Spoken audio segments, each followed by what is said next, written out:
Be a part of Going In Raw today at patreon.com/Steve and Larson. Starting at $1 a month, you can enjoy Going In Raw ad-free, gain access to the daily 30-minute Going In Raw post-show, exclusive merchandise, and so much more. Support Going In Raw today. Click the link in the description.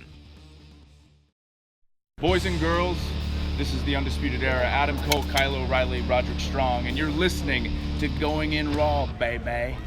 What's up, it's your girl Sasha Banks, the legit boss, and you're watching Going In Raw. You like that? This is Shayna Baszler, and you're watching Going In Raw. What's up? This is the most must-see WWE superstar of all time and his lovely, gorgeous wife, Marie. and you are going in SmackDown Live. This is the glorious one, Bobby Roode, and you're watching Going In Raw. Hey guys, this is Charlotte, and you're watching Going In Raw. What's up? It's the moonwalking, trash talking princess of Staten Island. I want to remind you all that Mela is money, and you're watching Going In Raw. This is Shinsuke Nakamura.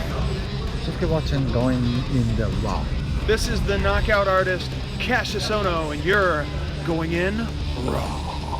Hey, friendo, Steve here. And Larson. And welcome back to Going In Raw, the only pro wrestling podcast you need to be listening to right here at youtube.com/Steve and Larson, available wherever fine podcasts are. Be sure to hit that subscribe button and the notify bell just to make sure you're always getting your daily Going In Raw notifications. We're also available on the Patreon at patreon.com/Steve and Larson. We have a variety of reward tiers starting at $1. At $1, you can get this show completely and totally advertisement free. That's right. If you watch us on YouTube, you don't pay for YouTube Premium, which is like $10 a month. Hold on. What? That's all good and stuff. But you got the sticker here. Pro wrestling's cool. It's cool and all. Voting's cooler. If you haven't voted yet, stop watching the show. Go vote. Oh, you can't even see it. It's all like, there it is. It is right there. Go vote, then come back and watch the show. Or if you got your mobile device that can stream while you go vote, best of both worlds, do that. Anyways, sorry, I wouldn't get that out there. You voted. You can have the sticker. I didn't get a sticker because I did it absentee. We voted. Please, go vote. That's the end of it. Go. Continue. Carry on. Well, no, I'm gonna piggyback that. Because this morning I went and voted, got my little sticker, and I was so happy to vote. I love election day. Mm-hmm. May not always appreciate the outcome, but I love the entire country. And man, every single time I go down there to vote, the nicest people volunteering. That's not an easy job, I wouldn't imagine. You got the weight of the world in your hands, basically. It's a long day. It's a long day. You're there from like probably 6 till 8, maybe? Something like that, I forget what time the polls open. There might be 2 shifts, nonetheless. It's probably a long day. Still, my goodness gracious. And it is seriously the most important thing you could do here in the good old United States of America, or if you're lucky enough to live in a democracy. So I put the call out. I said, hey, anybody who sends us a picture of your little sticker, let us know. We'll retweet you. I'm going to do some verbal retweeting right now. Marcus Stewart, he hit us up. He showed us his voting sticker. Ivan Avendano said, I didn't get a sticker, but I just dropped off my ballot. So, hey, it's okay. You don't need to. You don't have a sticker, but you voted. I did vote. So you're good. You're good. Yeah, I think when you Samuel vote, O. When you vote absentee, I don't think you get a sticker. You have to go to your polling station. I guess I could have dropped off my ballot at the polling station if I really wanted a sticker. But. Whitlash. I literally just filled out my ballot last night and dropped it off this morning. Although there's something to be said about voting in a booth. Yeah. Because it's like old-timey traditional. You go to your local community center or church or whatever, and you wait in line, get the buzz, everybody talking about issues. Chris Redacted, Gary Oransky, Karen, of course, our amazing mod, one of our amazing mods, and Death by Maracas. Those are just a couple of the people that sent us that info. So, definitely go vote. You guys have till tonight. So go do that. And then we follow the 538 Election Day blog to get trends and results. Yeah. You remember last time there was a major election? We were shooting a SmackDown recap. You can see the dark cloud just descend over us as we're watching the results come in. Hey, I'll say this for anybody, because every once in a while we'll let it slip where we lean politically, and we're basically on the same page with that. Wrestling is one of those things that sort of can transcend that. Like, people here in chat, y'all can talk about what you want to talk about. Politics, it's not really fun to talk about if you're on the internet and you're like, ugh, like that. But, we like to keep it, the talk about wrestling. But anybody here that, will see one of my tweets, especially because I can't contain myself sometimes on Twitter, that sees some of my tweets that shows where I go politically, you can go back and watch the SmackDown episode from the first Tuesday in November, or first Wednesday in November. No, Tuesday night. Tuesday Wednesday night, morning. yeah. That's back when we would watch SmackDown, do a recap right afterwards. In November of 2016. Yep. You can watch the life get sapped from us, and you might experience a little bit of satisfaction from that. I hope not. But yeah, it's all in good fun. It's a great process that we have here, and we're lucky to have it. Yes, we are. And it's always good to exercise that right. Yeah. So go vote. Anyways, continue on with the plug. Sorry. So anyways, another great way to support Going In Raw is on the Patreon. Like I said, $1 a month. You'd be surprised at how far that goes here with the show because it all adds up. We got some brand new patrons over the last 24 hours. I'm going to read them off. Joshua Morgan, Zach, Nathan Gibson, Cactus Jackie, PCW President Dr. Troy Alexander. Wow. Robert Kelly, Mike Radcliffe, and Barat. Not Borat, but Barat. All right. Thank you, everybody. Very nice. So yeah, and then we're also at prowrestlingtees.com/goinginraw. If you order some Pro Wrestling Tees, you get a postcard. We'll send it to you. We send it to you separately. We autograph it and send it to you. Yeah. I got to take care of a couple of those today. Got a lot to do today. Yeah. In a nutshell, before we get these... you always ask me this. These super chats, Raw in a nutshell. Come on, give me some positivity. It's too long. What did you like? Name one thing you liked. Drew. Yeah. Drew is the best. Yeah. He is the absolute best. To me, of course it's too long. It's 3 hours long. That's not going to change. But Drew, especially with the position they gave him for the main event slot to murder Kurt Angle. Because that's essentially what it was. It was an execution. Thank you. It was an execution. It was a straight up murder happened. Yeah. Oh, man. And can I suggest this? Maybe that's how they should book all old people. Here's the thing. No, it's totally believable. I'm 40 years old. Yeah. I'm 40 years old. If I was a wrestler at the age of 40, I'd want to get annihilated by somebody who's 25 because that's the future. Yes. That's the and it's future believable, right especially there. with Kurt. Granted, he's a legend. I'm sure he's in really good shape. Mm-hmm. Nonetheless, he's almost 50 years old. Mm-hmm. And if he's in a ring against someone the caliber of Drew McIntyre, yeah, he should get destroyed. Yeah. That is really, really good. That's really good creative. Somebody called me out in the comments on YouTube yesterday when I said, I want to see the Elite in WWE because I want to see what WWE creative would have for them. Mm-hmm. I think here's the thing. There's plenty to really appreciate about WWE and Vince and what Vince does. There's plenty to appreciate. I personally think he's gotten the Universal title scene comically bad. Well, it's been on and off. Like we had Kevin Owens, that was really good. Yeah. I personally like the Goldberg Brock Lesnar stuff. I thought that was good. It was spectacle. You go back and look at the look on your face when that 90-second match happened when Goldberg annihilated Brock, and go ahead and try to tell me that there wasn't something there. That pushed some buttons right there. Well, yeah, push buttons does not say I enjoyed it. I've been consistent all along that I thought the Kevin Owens and Chris Jericho should have been feuding for the Universal title going to Mania. That's been my. But just the moment of watching Goldberg, well, there was that destroy Brock Lesnar. Lesnar. Was like, oh crap, I can't believe that just happened. Those are the best moments in wrestling. Those are the best moments in wrestling. Like, oh my God, I can't believe that just happened. That was crazy. Anyways, I think that it's been hit or miss for the Universal title scene. Not to say that like on a very regular basis, I openly and very publicly and happily sing the SmackDown praises because I think SmackDown's it's creative. a great show. And who, in the end, who does that boil down to? Boils down to Vince. Yeah. That's who it boils down to. He seems, I was watching a Cultaholic video from like a week ago, and apparently there's some backstage news, and this has to do, it's kind of obvious, but it's always fun to hear about this stuff, that Vince really likes Leo Rush, and that's why he's taking a more active role. Hey, I really like this guy. Let me control everything he does. I know. I like this guy. Let me micromanage him to the nth degree. I know. Yeah. So, let me control everything he does. Exactly. So, whereas I think if you really like someone's talents, you would trust them to do what they do best. That's not how Vince operates, though. Well, sometimes it is. Sometimes it's not. I mean, we've seen him let people do what they're going to do, you know. But it's in recent history, it seems more often. Yeah, Russ is like, what is he, 20? He's 23-year-old piece of gold, yeah. But this is recent history between this, when Vince was writing those abysmal promos for Roman. That was bad. It seems like when Vince takes a very strong interest in something and wants to control it, it turns out for the worst. Lately. On occasion. I mean, we can point to situations where that's happened, but I mean, overall, I think there's a lot to like about the main roster product. Of course there always is. There's, like, you know, we always say Raw can be a chore to watch sometimes because it's 3 damn hours long, but there's generally always one really good match. And in this situation, there was a couple things. In last night's episode, I thought there was a couple things that I really liked.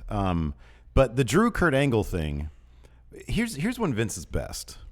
When the stakes are fair, are low-ish. When he's not worried about the big money guys, like how he felt Roman Reigns was, and what he obviously thinks about Brock Lesnar. When he's not worried about, when he's worried about that stuff, he's really worried about stuff. That's when he gets like super controlling, and that's how it feels, anyways. Yeah, and usually it doesn't turn out very well. But you're right.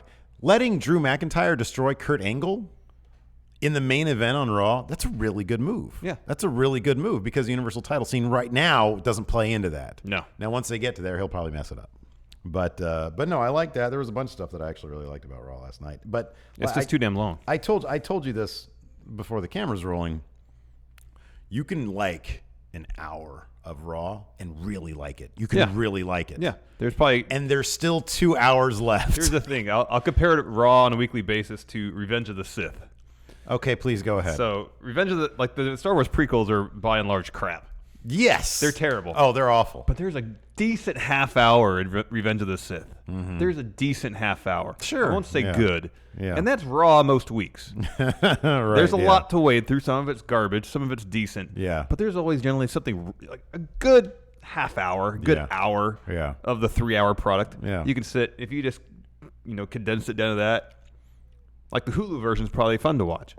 Yeah, Tim Spulak sent us a little text or Twitter. I think it was a tweet. Not text. I don't have, Tim doesn't have my number. Boy, that'd be a nightmare. That'd be a nightmare. Tim Spulak said that he really, really enjoyed the Hulu version. Yeah, I can see that because I had to stop that because once they started altering the boos and cheers on Hulu. Did they do that at this show? Oh, live? You mean like on the DVR version? Yeah, on the live broadcast because I was watching it on not my usual TV set, not my usual setup, and I don't know, like the cheers and boos, especially for the opening segment, sounded canned because they sounded uniform. Like when there was time when you'd expect the crowd to boo was just boo without a whole lot of deviation. But I don't know. Yeah, especially with the Brits. All the Brits are usually on target with them being in unison and stuff. Mm-hmm. I'm kind of sad they didn't do the "if you hate Baron Corbin, shoes off." Oh yeah. I'm telling you, man, NXT UK has quickly become one of my favorite things because of that crowd. Oh, the crowd's great. Ivan says he thinks they edited out some of the boos for Ronda. Oh, maybe. I don't know about that. And Ronda also super impressed me. How is it she's only been around for like 10 minutes and yet she can cut a promo than half the people on the roster? Like Ronda cut that promo last night. I was super impressed. It wasn't bad. Then Nia comes down and I'm like, Nia's been around for a little while now. Why does she still sound like a customer service representative? She still sounds like somebody who's asking to talk to a manager or something. She's so awkward when she talks. She's so much better, Nia is, when she's not doing scripted dialogue. Like her trash talk in the ring is good. Yeah. But part of that, what you're talking about, is just like the timbre of her voice. It could be, but still, she hasn't. I'll put it this way. I think it's not that. I think it's a matter of comfortability. Well, so I think when she's just ad-libbing lines, it's comfortable. There's no, she's not thinking. She's just doing. Whereas scripted dialogue, you got to think. You just can't do. Ronda was killing it last night. That's got to be difficult, especially in front of a British crowd like that. That's just, they'll hop on anything. I thought Ronda was killer last night, man. Jimmy Thomas here, let's get some super chats. We'll get into the minutiae of the show. Yeah. Jimmy Thomas here said, voting in person is cool. It's the only time I go to the public library. Oh, that's cool. Charles McNeil, just $5. That's it. Thank you. Nathan Cody, happy to see Tamina get into a real program. Yeah, that's cool. Oh, I was really happy. That's going to be a killer tag team right there. Yeah, that's going to be a good tag team. I got a text message from Hilton. Says, hey, you still watching Walking Dead? Did you tell him that you was caught up? I'm not going to text him back till the show's over. Good. I'll do it during post-show, which $5 net patrons can watch today. Me can text witness Hilton. Steve text Luchando. Robert Lawback was there for the show last night. It was good fun, especially Elias was over as heck. People were absolutely shook when Angle tapped, as it should be. Yeah, the crowd was like, yeah. Suplex Casey can't stay because the Walmart grind, but go vote indeed. Most Wanted, Go vote. $10 on the Streamlabs. Oh, cool! Thank you. Said, I'm tired of the Riot Squad. There were a lot of stuff was repeating last night. The end of that match didn't make any sense. Just ended. No count out. No one got pinned. No one submitted. It just ended. Okay, so I thought I turned away and missed something. Was the end just the sunglasses thing? Yeah. And then John Cone wasn't counting. And then it just fizzled away. The crowd was counting the 10. Nobody else. John Cone wasn't counting. The ref wasn't counting. It irritated me. Yeah, Chris of Litez. I can't stop laughing at the Philly Flyers mascot Gritty. If you had a sports mascot rumble, who'd be last three and who would win and how? Well, it's gonna be San Diego Chicken picks up the win, right? Isn't the Chicken the greatest all-time mascot? Name a better mascot than the Chicken. I'm a hometown guy, man. Give me Slamson. You want Slamson? Give Okay, me Slamson. you can have a strong showing. I played basketball against Slamson. Oh, really? Assuming it's the same guy. Oh, yeah. That it was like 10 years ago. So you got. Hey, speaking of hometown sports, I got the hookup. I bugged Deuce and Mo so hardcore. Hey, teach their own, baby. We're not always a package deal. Do you want me to get on Twitter and complain openly to them for you? Do you want that? That's not a good look for you. No, I know. So I just kept. No, what you gotta do is let me know that's the deal, and we can do it in unison. Anytime. I'll hook you up. Anytime I would see Deuce or Mo, check them out. It's they're great. So this is the wrestling podcast you need to be listening to. Theirs is the sports podcast you need to be listening to at deuceandmo.com. A couple of friends of ours. Yeah. And they're fantastic. Yeah, they're great. And every time I see either Deuce or Mo in somebody's Instagram at a Kings game and they're all posing with the shirt, I always hit them and say, that's a really nice shirt. Because they were supposed to give us these shirts ages ago. Yeah. So I just said, that's a really good shirt every single time. And then Mo would always say, oh, I keep on meaning to send you a shirt. And I'm like, well, that meaning doesn't mean you're doing it. So they finally did it. So I got my Deuce and Mo shirt. Very well. Very happy about that. Anyway. San Diego Chicken, Philly Fanatic. You got to put those top two sports mascots. Slamson. No, Slamson's in it for sure. Slamson. Anyways, let's break down this. Oh, we have one more from Charles McNeil. Uno más. Just money. Por favor. No message, just money. Muchas All right, let's talk Raw. So the show opened up with the entire, or most of the Raw locker room on top of the stage. There's some security ringside. Baron Corbin comes out. He drops a promo amongst the nuggets of information he provides that Stephanie will be returning next week. Baron said, we need a real leader to captain Team Raw for Survivor Series. I will be captain. However, he can't due to his duties as general manager. Mm-hmm. But he said, I'm going to name the first two members of Team Raw. They are Dolph and Drew. Heck yeah, man. Drew especially, fantastic choice. And he also said, Braun Strowman is a member too, but he needs to learn how to respect authority. Yeah. Be a team player. And then he mentions that the women's team will be captained by Alexa Bliss. But then she said she's not actually competing in the Survivor Series match. She's just going to be a captain. So I don't know if there's still some injury issue with her. Evidently. They cleared her, uncleared her, cleared her, uncleared her. Because I guess at a house show she was in a match, but never got didn't involved. Actually do anything, yeah. So I wonder if it's a concussion thing. She's having some post-concussion issues. She looked great in business casual, though. Yeah. She looked like, I don't like her attitude, but she seems like she'd make for a good, in terms she looks like a legit Kohl's manager, Macy's manager, something like that. Mm-hmm. She looked good. Mm-hmm. And then Kurt Angle comes out, interrupts the proceedings, said he wants in on Survivor Series, and then he challenges Baron to a match and said if he wins, he's captain of Team Raw. Yeah. Baron at first says no, and then he agrees after Kurt Angle pretty much called him a coward. Yeah. Fine, I'll do it. And then Baron about to wrap up the segment, but Braun Strowman marches to the ring, destroys security, chases Baron. Heel locker room gets in his way. They start beating him up. Face locker room starts beating up heel locker room. And during the ensuing scrum, Baron goes backstage. Braun gives chase. I like Braun makes me laugh when he runs. Yeah. He runs it's really funny to watch him run. His upper body doesn't move at all when he runs. You're right, it doesn't. It's just all legs. It's really, and it's only just from like the knees down. It's like cartoonish. It's like, yeah, I was gonna say that. It's like he's like a Flintstones character. Or was it Roadrunner? Yeah, right. Or his upper body would always stay still, but his legs were also constantly churning. It's also really slow. Yeah. Yeah. Unlike Roadrunner, he was fast. He was very fast. That's why they named high-speed internet after him. Yes, indeed. Anyways, after that, we had a Sasha Bailey and Natalia interview. Natalia said tonight, for inspiration, she's going to wear her dad's sunglasses. Not a good idea. Not a good idea. Probably not a good idea to bring any items with sentimental value down to ringside because they're probably going to get broken. Exactly. They don't let pregnant people at ringside. You know, like when Maurice was like full on with child, they're not going to let her near a match at ringside. Similarly, don't bring your dad's sunglasses down there. You know, baby might get hurt and friggin' sunglasses might get broken. That's what happened. Yeah. They get this match a ton of time. Natalia, Sasha, and Bailey versus Riot Squad. Of course, is a rematch from Evolution. I mean, these six all have good chemistry in the ring, but God dang, we've seen this before. We have, and this will just seem like a longer version of their Evolution match. Yeah. And if they're... So the finish saw Natalia put Sarah Logan in a sharpshooter. Ruby Riott grabs Natalia's dad's sunglasses. Threatens to break them. Oh, yeah. Natalia breaks the hold. Ruby breaks the sunglasses. Yeah, ooh. And then the match just ends.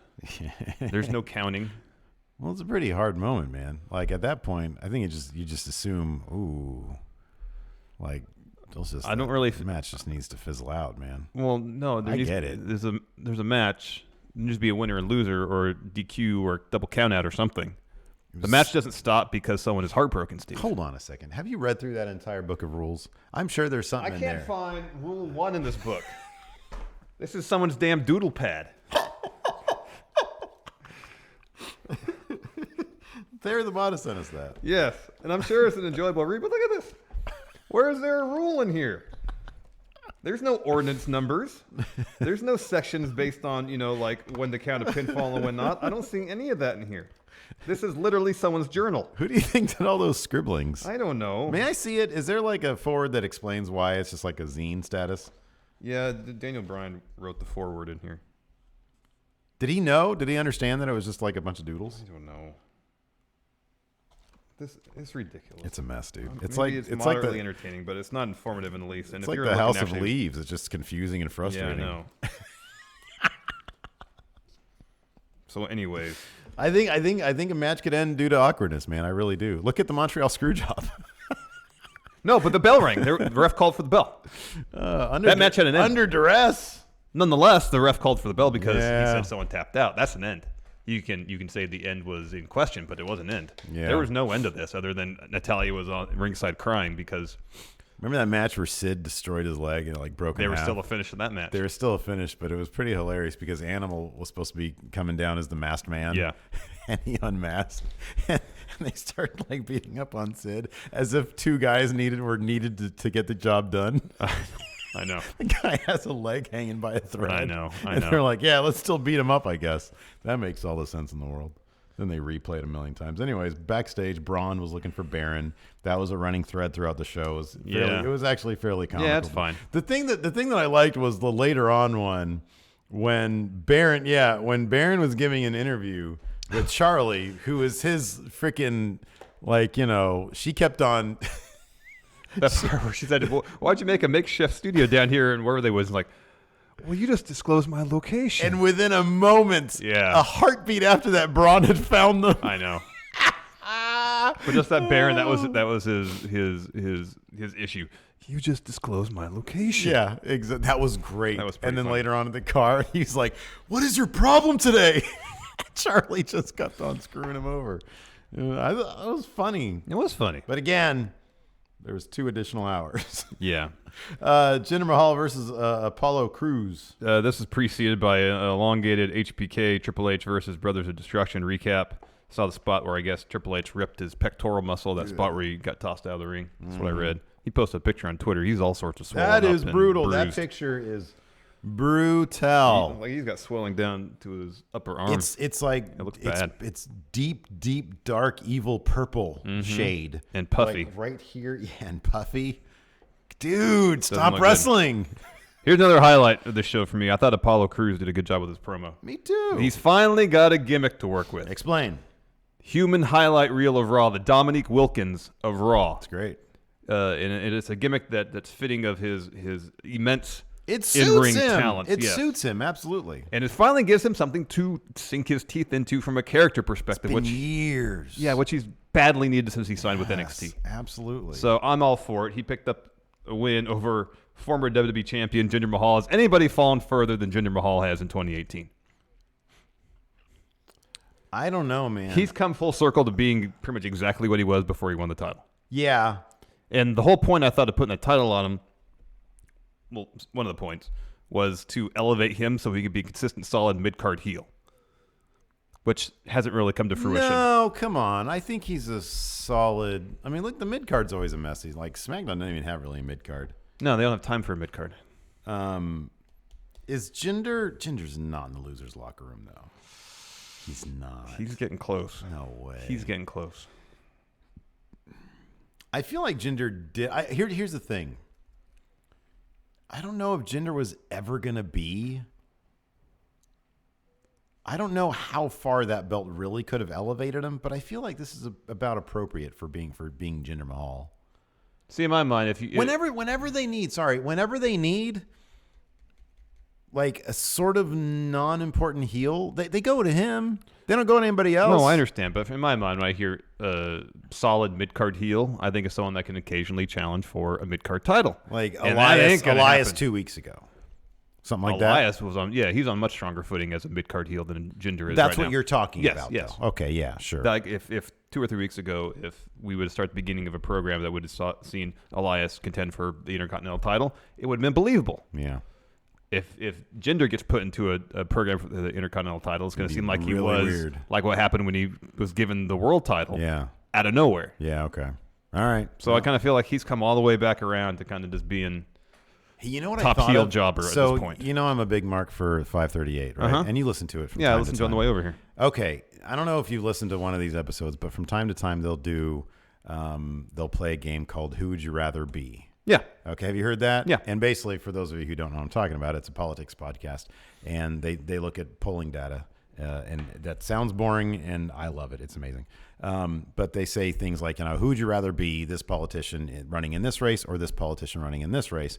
And they take a look at the numbers and what, I want to do that like for post show or something. Who would you rather be? So I'm going to do it right now real quick. That's good. Who would you rather be right now? Jinder Mahal or Bobby Roode? That look on your face.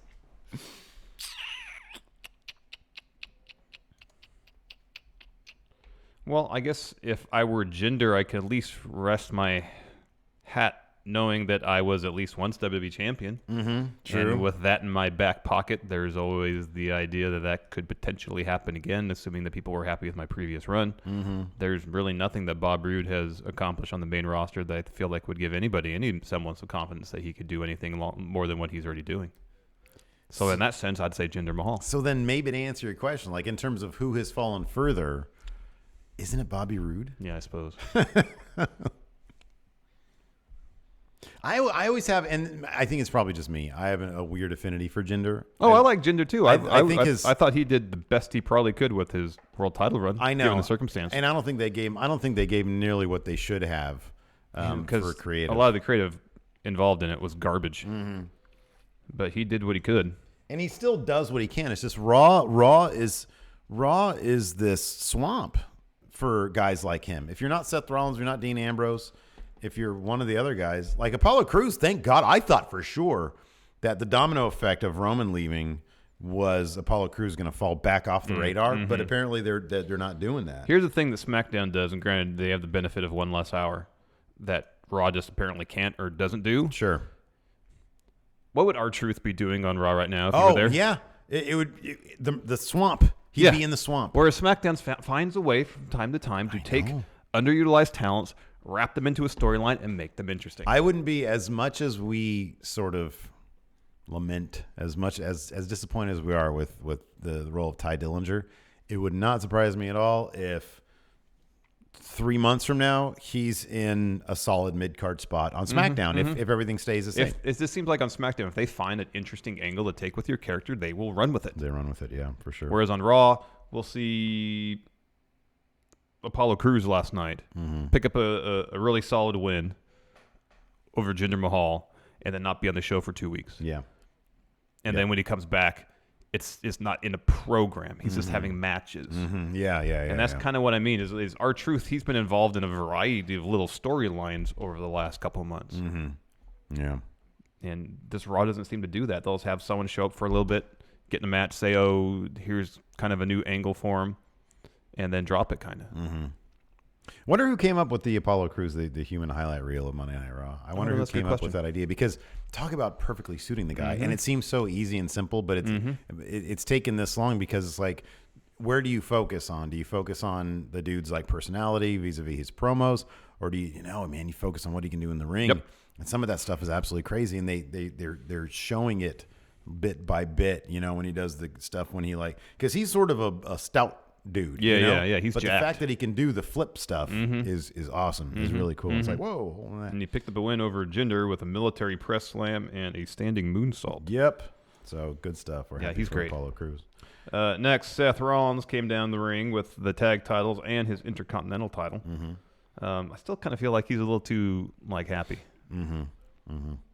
Needs to be some more simmering resentment, anger. Well, he was literally draped in titles. I know. That's going to make him feel a little bit better.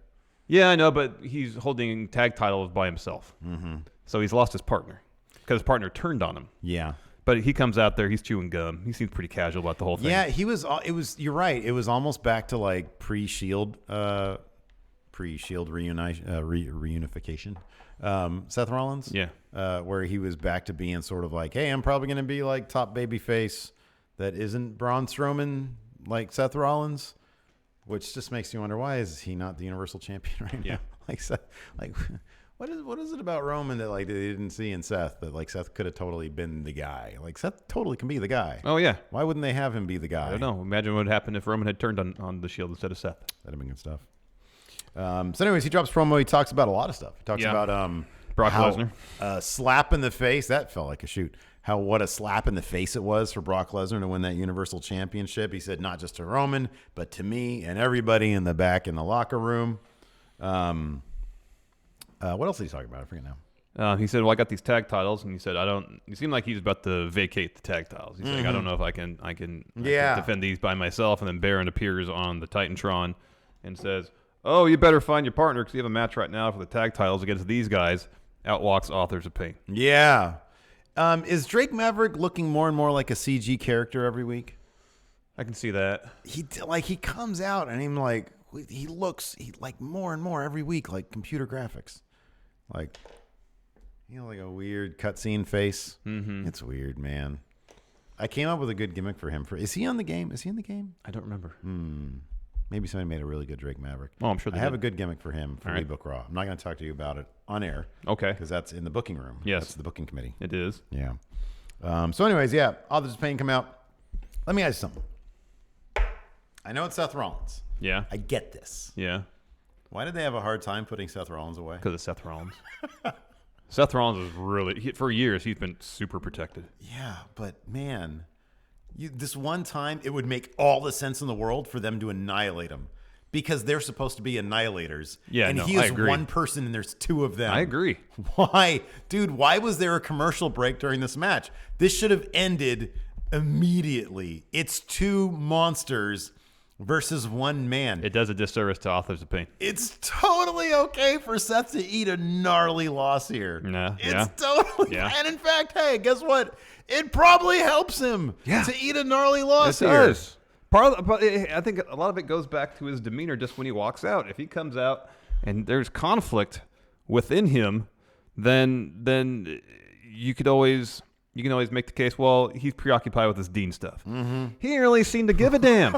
Right. Yes, exactly. Because he mentioned, he's like, I want to know, Dean, why, I want to know, but I know he's not going to tell me, so I'll have to beat it out of you later, is pretty much what he said. Yeah. There's no urgency there. There's no urgency in how Seth is carrying himself. Yeah. And so if you have him come out and be like, Dean, we got to work this out. You got to tell me something's got to happen here. Oh, Alex, this has to come to a head. Alex Foster says Drake Maverick is in the game as a manager. Oh, there you go. So I think that's part of it. Mm-hmm. If he comes out and he's preoccupied by the Dean stuff, yeah, and he comes out instead of kind of lightheartedly, talking about stuff and making reference to Brock, and says, obviously I am but a man. Mm-hmm, I can't defend these tag titles by myself. Here you go. Mm-hmm. And then Baron says, oh, no. We got to have a match to determine blah, blah, blah, blah. Yeah. And Seth is like, well, obviously I'm in no state to do this. Mm-hmm. Authors of Pain come in, destroy him. Powerbomb, last chapter, 1, 2, 3, the end. Yeah. 45-second match. It would have made sense because Seth, his head is not in the match. Yeah, and it would have shocked the crowd. Yep. Yeah, exactly. And God, how great would the Authors of Pain look? And how much heat would Dean get because of it? Big time, yeah. Exactly. And now it's like, I don't feel like like Dean has heat. People aren't going to cheer him, but him turning on Seth should have gotten him nuclear heat. It could have been, and at first it did. It did. It could have, but it could have. I know your point. It could have continued. It could, he should be at Ciampa levels right now. Mm-hmm. He should really be at Ciampa levels right now.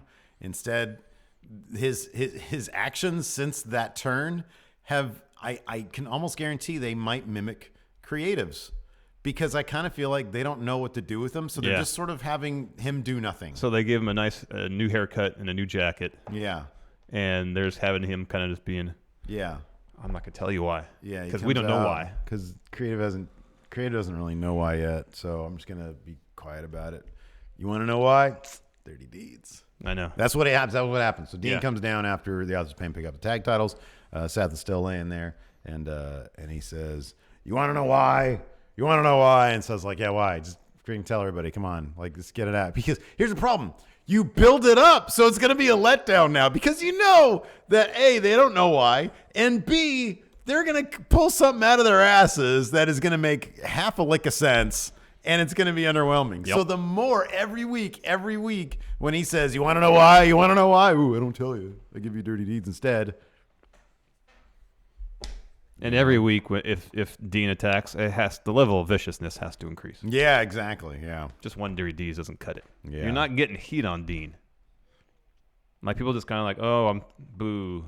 Yeah, boo on you for turning on Seth. I do appreciate, though. I will say this: I do appreciate, regardless of how they did it, I do appreciate that the Authors of Pain now have the tag titles. Yeah, that's cool. I'm cool with that. I'm glad they didn't sort of keep the tag titles hostage. Or do something, you know what would have been worse? What if they did this? If they had Seth beat a couple of tag teams before he finally lost the Authors of Pain, that's totally conceivable. They would have done something like that. Yeah. And worse, it would have been the Revival. Yeah, I know. He would have beat the Revival. I know. And then maybe the Ascension. Yeah, yeah, for sure, the Ascension. Seth, you're emotionally in the wasteland. Exactly. So yeah. Anyways, before we continue, here is a word from our sponsor, forhims.com. Hey, Larson. Yeah? 2 out of 3 men start losing their hair by the age of 35. I'm not saying the next part. Okay. And I'm not going to make fun of you. And if you're noticing a receding hairline or a bald spot, would you rather try odd solutions or worse yet, do nothing at all, or turn to science and medicine? Science! With forhims.com, you can get your hands on well-known generic equivalents to brand-name prescriptions that treat hair loss and say goodbye to snake oil pills and gas station supplements. I'm trying to look at my bald spot right now. I do a good job covering it up. Larson, tell me. Yeah? Do you still need to waste time sitting around a waiting room just to go in for an awkward doctor's visit to get yourself some Hims? I can't stand those awkward doctor visits. No, none of that. Hims offers real doctors and medical-grade solutions to deal with your hair loss. Just go to forhims.com, answer a few questions, and a doctor will look over your order, and guess what? What? Product shipped directly to your door. Magic. Right now, Going In Raw listeners can get a trial month of Hims for only $5 right now while supplies last. Go to forhims.com/GIR. That's FORHIMS.com/GIR.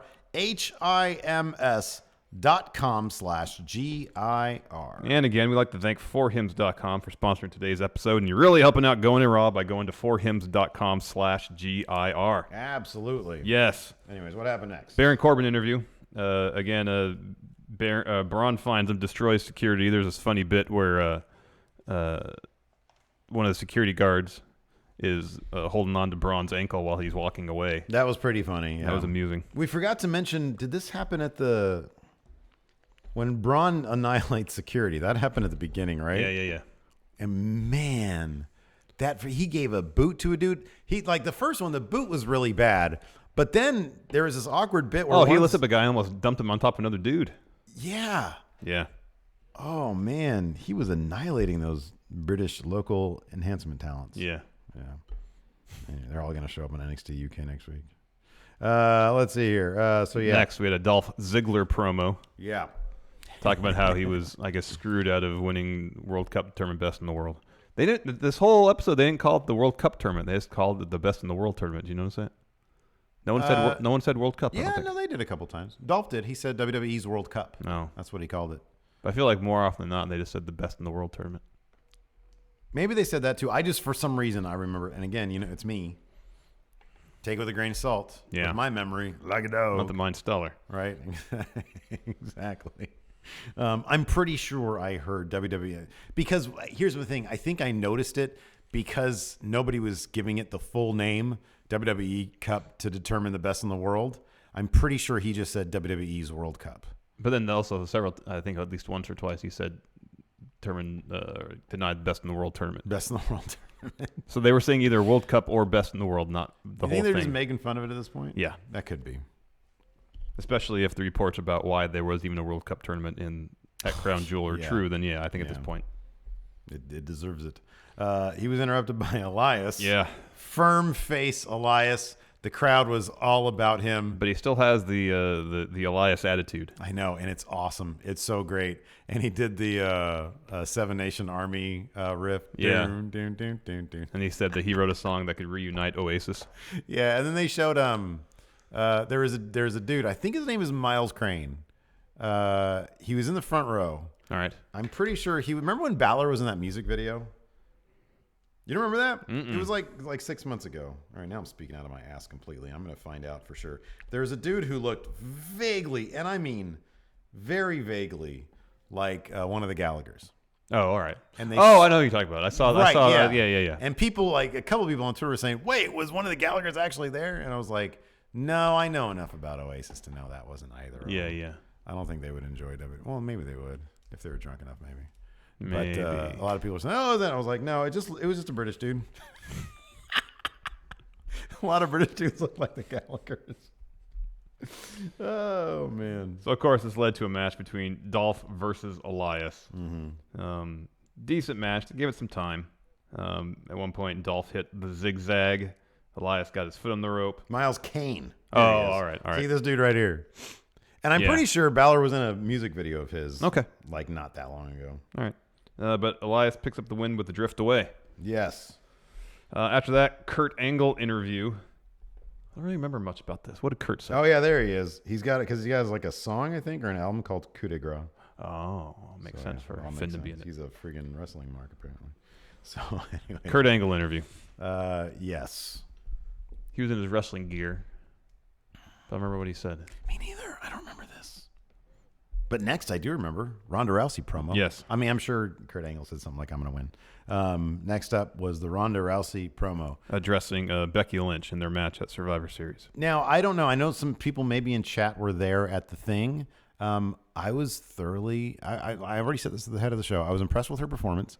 And I thought that the boos, especially given that it was in the UK, and everybody loves Becky Lynch. Mm-hmm. And I imagine the closer you get to her, hometown, the more the love grows. Yeah. There are definitely some Becky chants. Yeah. Oh, yeah. But the boos did not come raining down on Ronda for challenging Becky. Nope. I thought part of that had to do with Ronda's approach, Creative's approach to it, and her approaches in her delivery. She essentially said, hey, you know what? I have all the respect in the world for Becky. I think she's fantastic. But she's able to turn it around in a way that doesn't seem like she's still fangirling. I thought her that line about she said, while you were in grade school, my mom was waking me up at 4:00 in the morning trying to break my arms.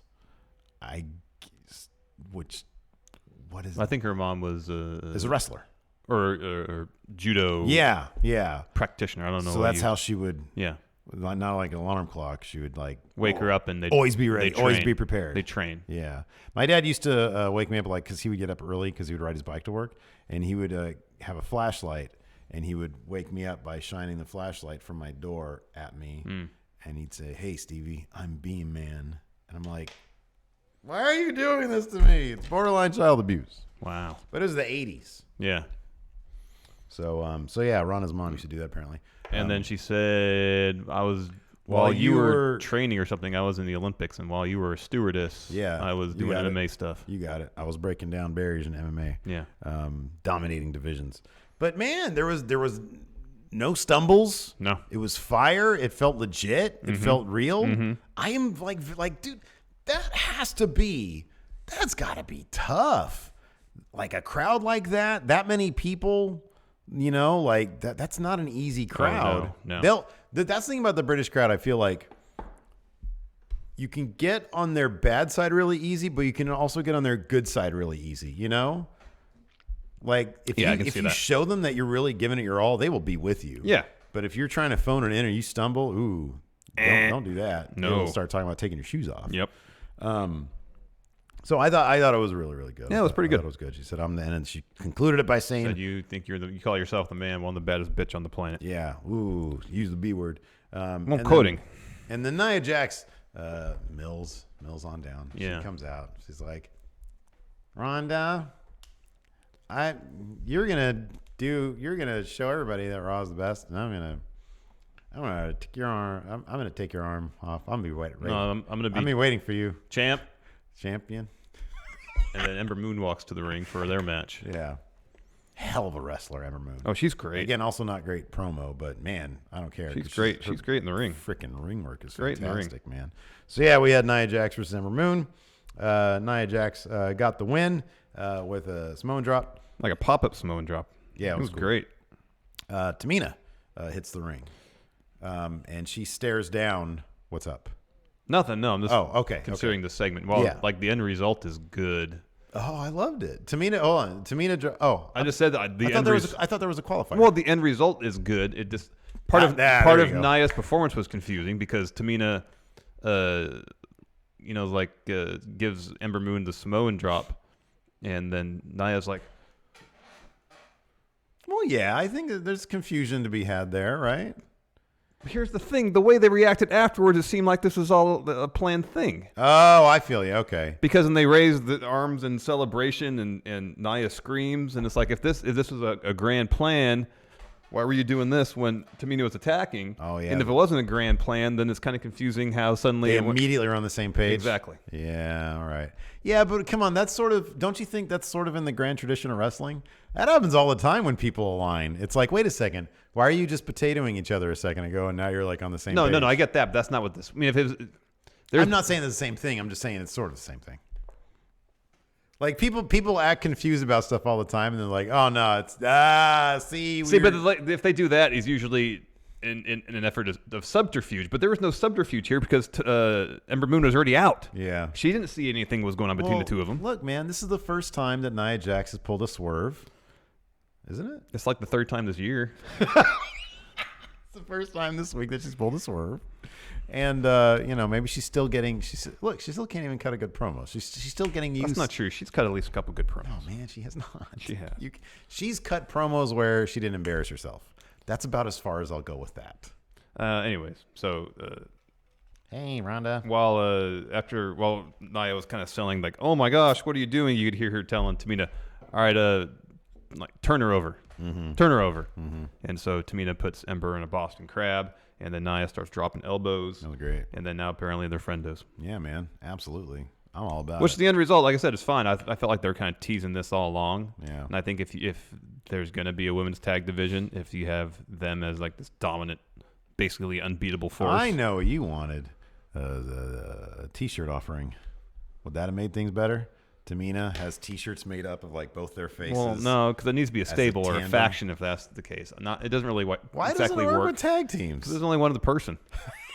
That's it. It should, man.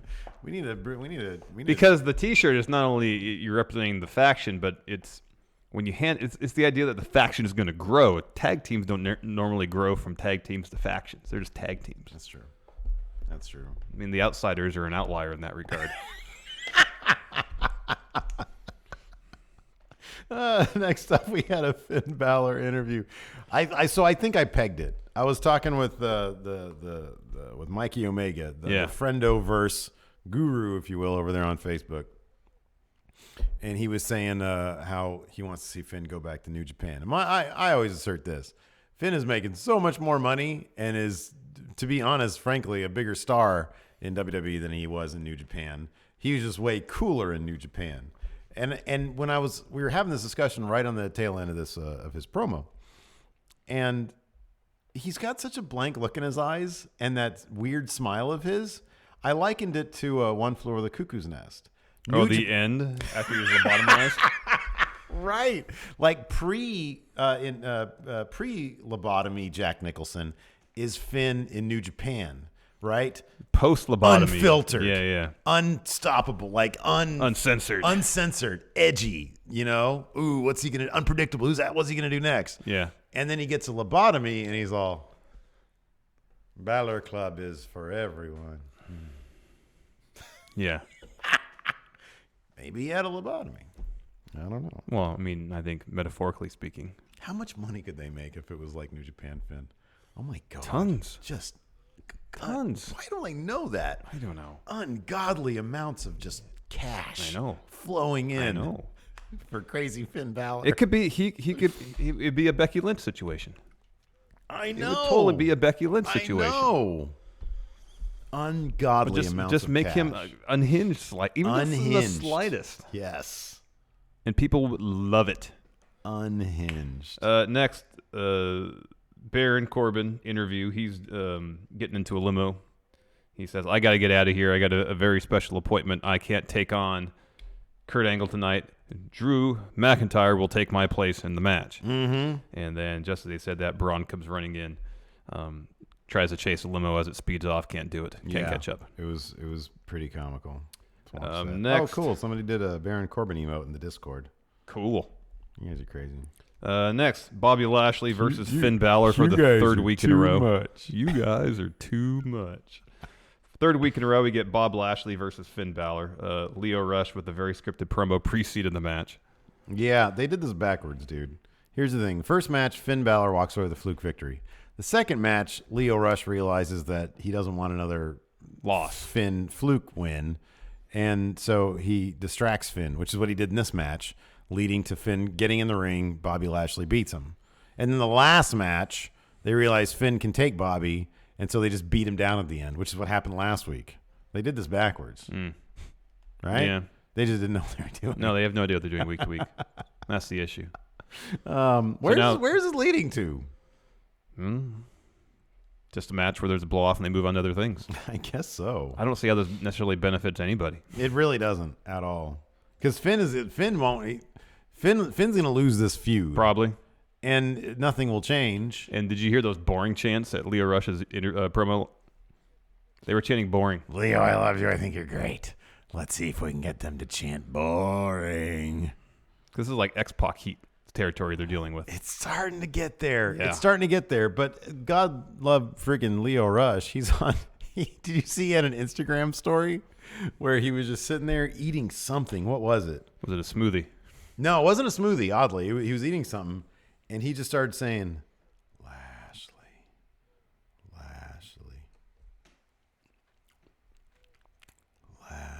And this was live on an Instagram. It wasn't just a story. It was a live stream. It was an Instagram live stream.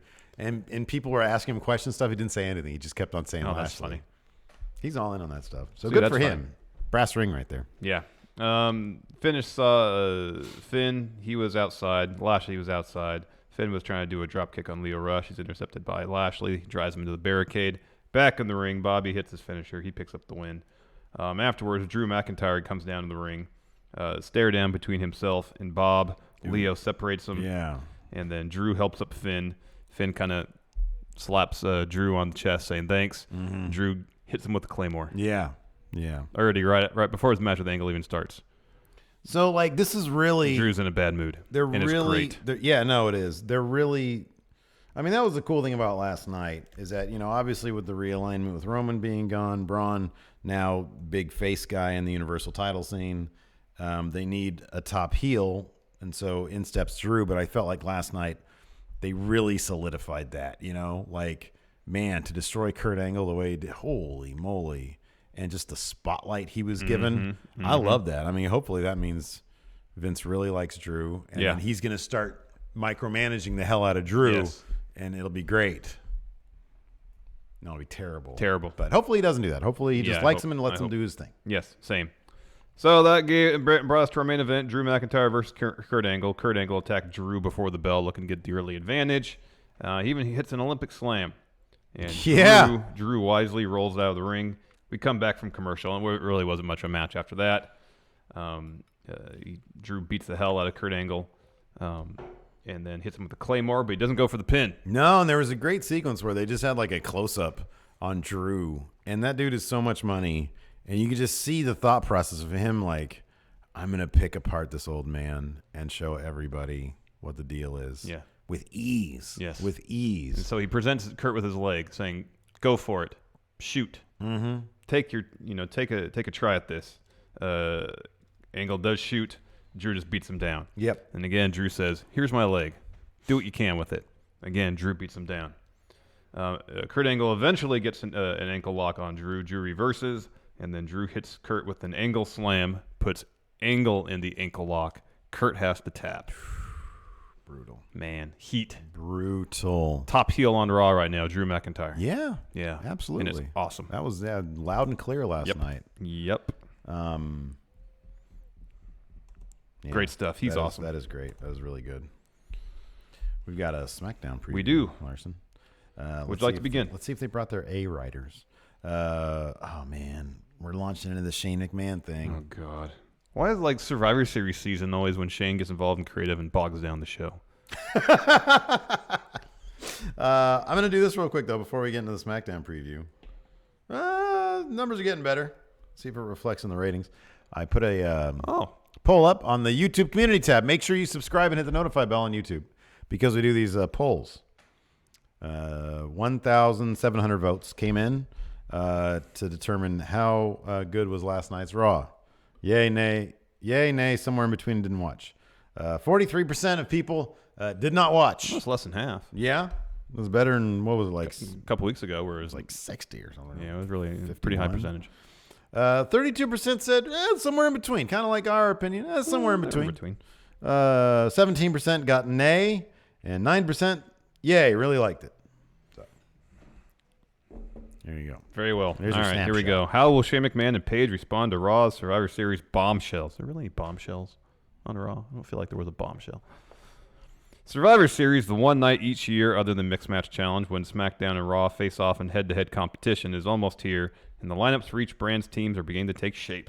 Last night, Raw revealed that Braun Strowman, Dolph Ziggler, and Drew McIntyre will be heading into battle, while acting Raw General Manager Baron Corbin takes on a managerial role on November 18th. On the men's side, while Alexa Bliss will captain the women's squad. How will Team Blue respond? We know that Paige has offered Charlotte Flair the captaincy for the women's team, but the Queen turned her down. Will she reconsider? How will SmackDown Live's men team begin to form? Will Becky Lynch respond to Ronda Rousey, who was responding to Becky Lynch from last week? Yes. Last night on Raw, Ronda Rousey responded to SmackDown Women's Champion Becky Lynch by reminding her exactly who she is 2 weeks before their champion versus champion battle at Survivor Series. The Raw Women's Champion welcomed Lynch's aggression, telling the Irish Lass Kicker to bring all her anger to Los Angeles. How will the men respond to being called out by the baddest woman on the planet? Next, how will Shane McMahon's WWE World Cup victory affect Team Blue? There's already 2 titles in this preview with Shane McMahon's name in them. It's bad. This is a bad omen, man. Shockwaves were sent through. Really? Shockwaves. Sent through the WWE Universe last Friday when Shane McMahon replaced an injured Miz in the final of the WWE World Cup tournament and defeated Dolph Ziggler to become the best in the world. After threatening the jobs of the A-lister Randy Orton, Rey Mysterio, and Jeff Hardy ahead of the tournament, how will the commissioner's unique use of his power sit with the rest of Team Blue? Who cares? Is AJ Styles ready for Brock Lesnar? No, he'll lose. When Brock Lesnar captured the vacant Universal Championship last week, a huge Raw versus SmackDown rematch was set for Survivor Series. A battle with WWE Champion AJ Styles. The Phenomenal One pushed the Beast to his limit last November before falling to Lesnar. How will the WWE Champion alter his game plan for this highly anticipated rematch? Find out tonight on SmackDown Live at 8, 7 Central on USA Network. Also, somebody in Discord, who was this, so I can give some credit to the Discord. Cody Miles. Said apparently Ray versus Almas is tonight. Ooh. Holy shit. Ooh. Wow. Wowie wow. Awesome. Huge. All right, let's take some questions. Where was I lost my spot. Sorry. Sarbin Elite just left a super chat of monetary value. No comment. Thank you. Thank you. Josh Little, do you think Drew buried or embarrassed Kurt? I don't think it was he embarrassed. Kayfabe-wise embarrassed him. That was the whole point of it. Drake Quinn, name your price, Larson. The Archangel will buy his way into fun wrestling. Also, can I borrow 20 to pay some people back? Hashtag pay to play. Hashtag not good with money. I don't think he understands the concept. Like you're not a bank. You're not lending out money. No, I don't do that. Mike Adams, who do you think will win the Universal title first, Seth or Dean? Also, keep an eye out for James Michaels in the draft. Universal title? Probably Seth. LeVar Ball's neck. I miss Rollins doing the Phoenix Splash. Yeah, man, that's a great move. It's a great move. James McNeil, $2. Alex C. in the Patreon, the mod, says, do you think Drew will be sole survivor this year? It wouldn't surprise me, but hasn't Raw won the Survivor Series, men's Survivor Series match the last 2 years? Yes, they definitely won last year because Yeah. there was that silly Triple H Kurt Angle thing. Yeah. That was horrible. Or did the SmackDown win the year before? I don't recall. Drew is the main event story on Raw right now. Which is the A show still. Which is so the A probably, show, so he's probably going to be sole survivor. And I wouldn't complain about that. No, I'd be fine with that, as long as it wasn't, like, cheesy. This is a scenario where Drew and Braun brawl and take each other out of the match somehow. Good question from Mondo Vulgare. Which would get the bigger reaction at the Survivor Series? AJ beating Brock or Becky beating Ronda? Becky beating Ronda. AJ beating Brock. Are you kidding me? Absolutely. Nobody expects that. Nobody expects that.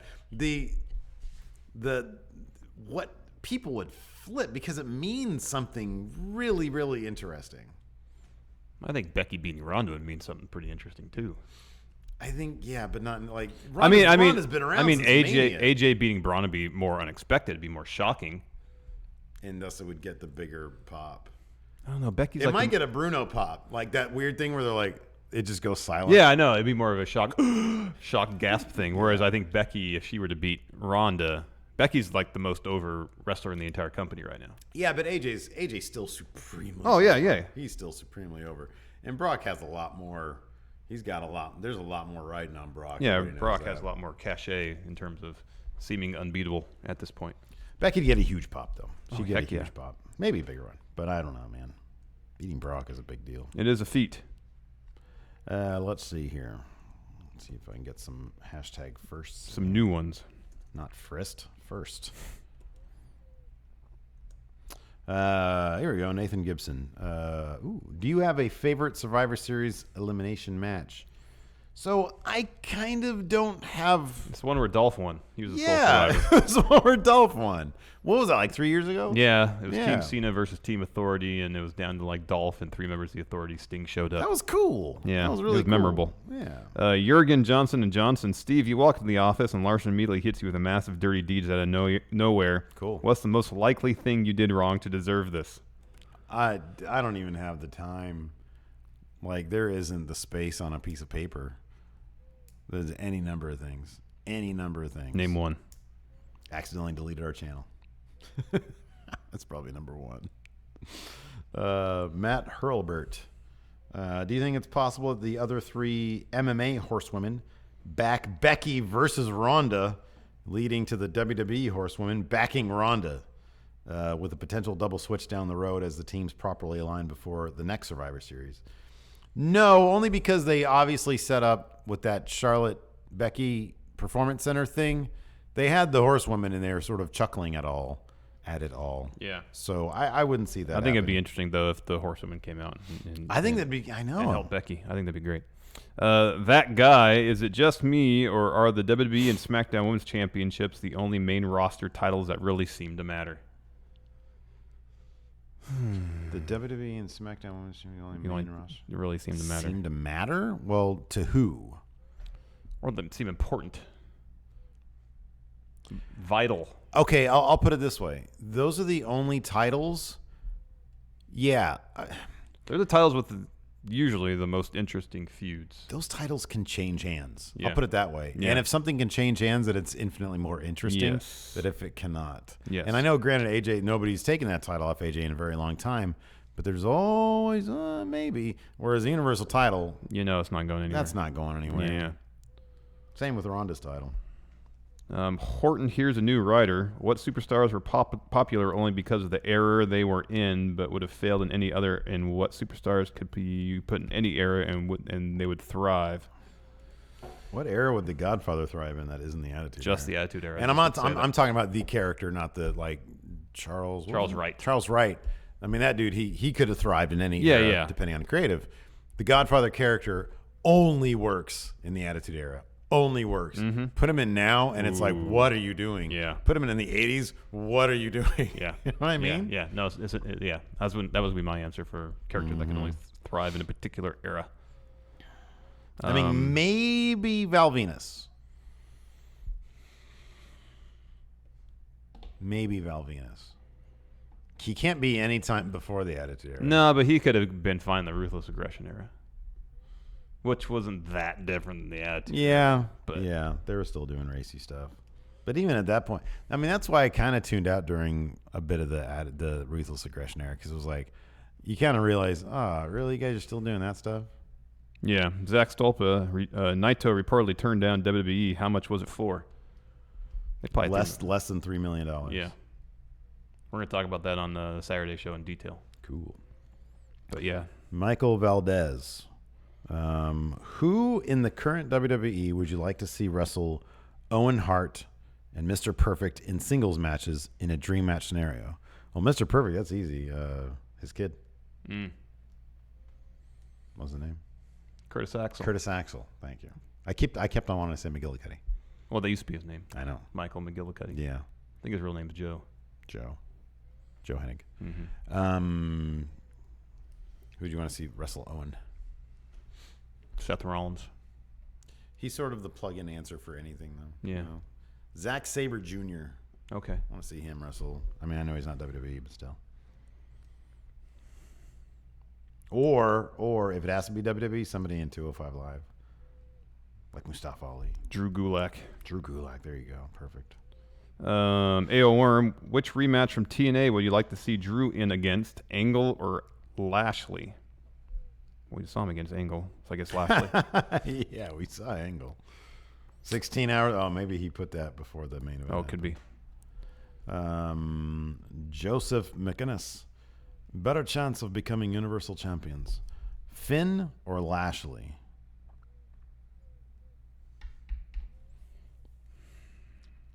I guess right now you have to say Finn. No, I'd probably say Lashley because he's a heel. You can always imagine a decently booked heel put in a program that might have a short title reign. I just think it's more likely that if you're a heel, you get booked into a title program, it's more likely you're going to get a short reign just in the context of the storyline versus a face. He's also sort of like a big monster guy. Mm-hmm. And I just feel like they don't let Finn, they don't act like Finn can get anything but like a fluke victory, which is weird because he totally beat Roman Reigns, I know. Seth Rollins clean. I know. I don't know what changed. Master of memes, Blake Whitehouse. Do you see Jason Jordan getting involved in the Angle Corbin storyline? No. Did you see the I guess it was a .com thing, the Bobby Roode Chad Gable comes in with a bathrobe. It said Victorious or something on it. Yeah, I saw something about that. Oh man, Bob Roode. They couldn't even make it on TV with that. Richard Nason with Authors of Pain's victory, the most underwhelming title victory in recent memory. It's up there. Should have been a squash match. Yeah, totally should have been a squash match. 45 seconds. The real Slow Wolf. How many of those brass rings do you think Drew grabbed this past 3 months? Oh, man. If he wins the Universal title after this Brock Lesnar nonsense is done with, would that make him one of the? That makes him. I'm trying to say one of, but maybe the top NXT call up. Who's the top NXT call up right now?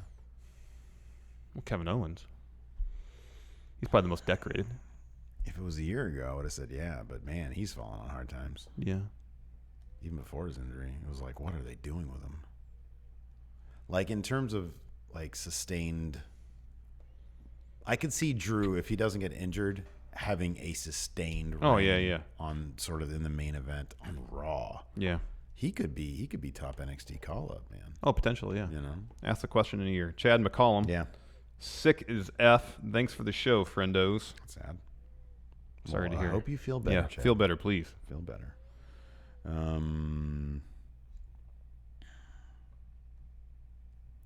Here we go. That guy booked the best way to make the Universal title relevant again. I say have Drew squash Brock at Mania in under a minute. Just have him block a spear with a knee, then Claymore kick. 1, 2, 3. Instantly making Drew the guy and a bigger star than he already is, while also making the title interesting again. They're not going to book Brock to get squashed by anybody that's not Bill Goldberg.